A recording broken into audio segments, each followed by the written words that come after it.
بریم چند تا از جدیدترین ها رو جدیدترین ها رو با هم آنباکس کنیم. بچه ها ژله با طعم ترش، یعنی میتونیم بگیم ژله ترشه. من خودم اولین بار میبینم، تا حالا هم نخوردم. واسه من با طعم توت فرنگیه.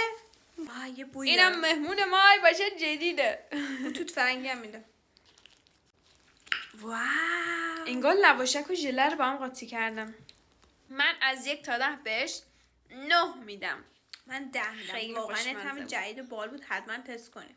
بریم پاستیل تخم مرغ شناور رو امتحان کنیم ببینیم چه طعمیه. لطفا سایف لایک. چی؟ سایف لایک؟ اون چی بود؟ لایک سفر رو یادت لایک سفر. بچه ها طعمی بود. میدونی چیه؟ مثل ژلاتینه. من بهش 7 میدم. من 5 بهش میدم. خوشم نمیاد.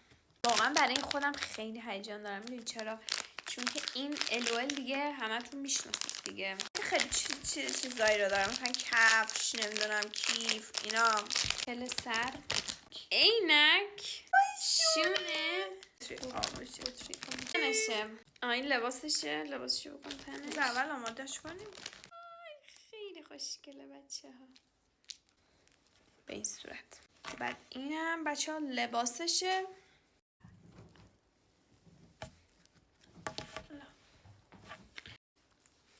تلش. اینم از نتیجه ای کار.